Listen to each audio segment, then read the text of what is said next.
Okay, today I'm going to talk about Fauci's diary and Fauci himself, because he's going to be in front of a committee there down in Washington at 8:30 this morning, and I fully intend on paying attention to that, see what he has to say. And like I said, everything about Fauci is old news, because everything that he did was 4 or 5 years ago, 6 years ago.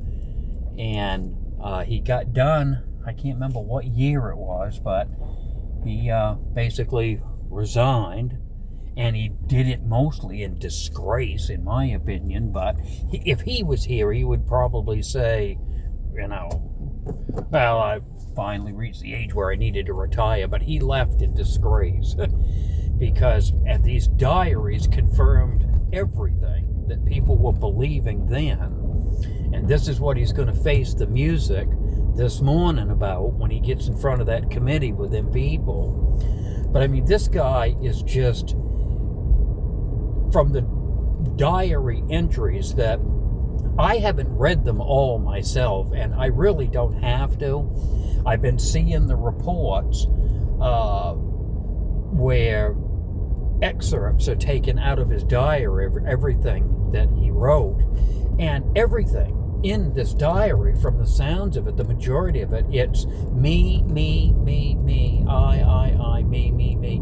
And this is exactly what I heard about Fauci back when he was still in power and still doing all the stuff that he was doing. Apparently someone went in and did an interview with him right in his office.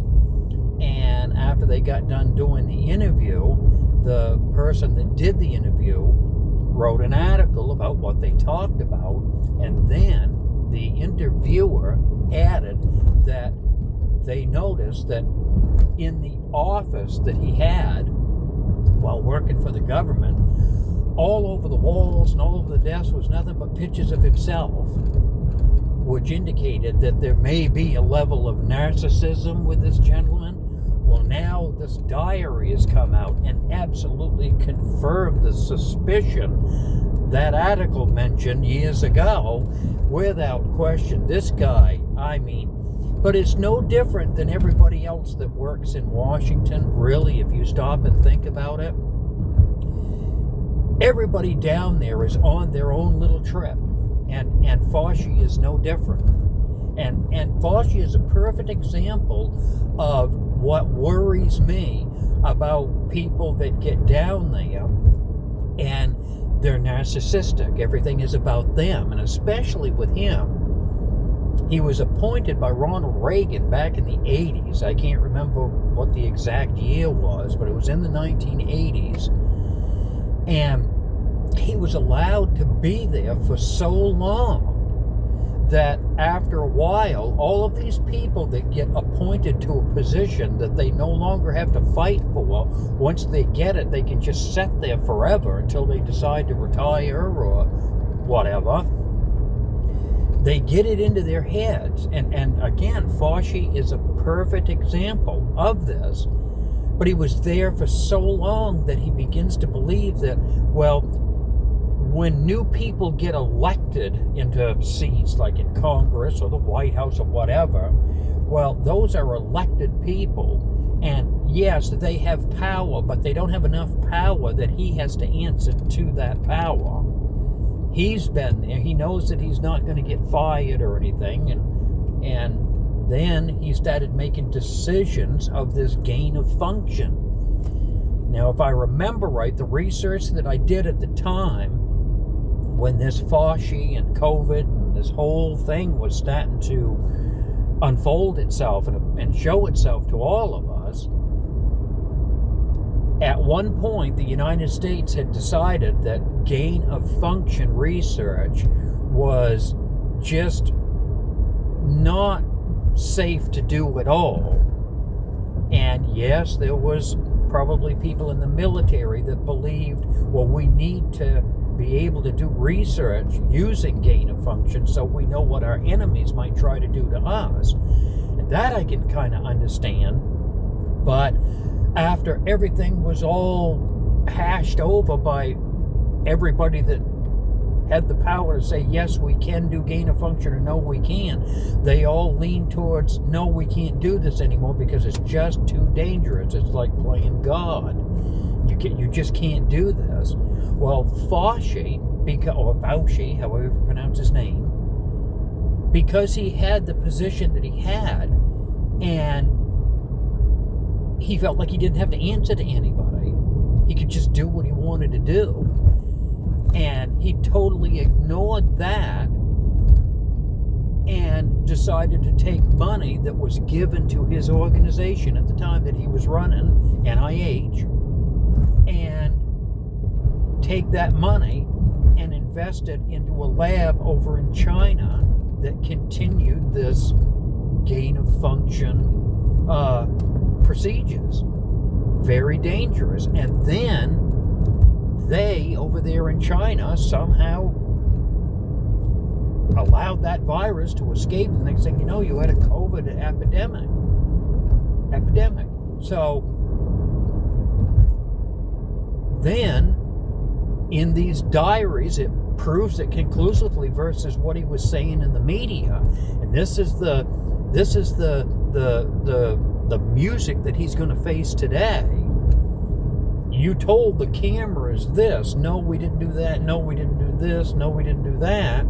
But in your own diaries, in your own handwriting, you're saying that you did. And you, like, for example, one of them, he encouraged people to delete emails. And there was many other things just like that. There's no sense to get into the details because we'll hear it today in these meetings. But I'm glad to see that he's going to face this. But he got pardoned by Joe Biden. So there's no question. There's no question that he's going to, he'll answer some questions today. More than likely, he's going to lie. He's going to do everything he can to cover his own ass. You know it and I know it. But the fact that he has to be on the hot seat and answer questions, they're probably going to make him squirm a little bit because he has a diary where he admitted to a lot of things he had denied in front of the cameras. And that's where, this whole thing is going to shine and put sunlight on his deception and misleading information and everything that he did back then to cover up what he did. And this right here, this is a perfect example of why we should have term limits. Whenever someone gets put into positions like that, they should make it so there's a term. And then after so many years, they're up for reevaluation. And if there's anything there that indicates that they need to be replaced, then replace them, put someone else. Don't let them stay in there for, what was he in there for, 40 plus years? I can't remember now. It was quite a bit. But I'm very anxious to see this hearing today with him being questioned and everything. And hopefully, again, with President Trump in there, I see where he takes a lot of this stuff that happened in the past, and it's like he's learned from the mistakes that administrations have made in the past, and he's trying to correct them. And maybe somewhere along the line, he's got ideas of putting term limits on guys like a Fauci.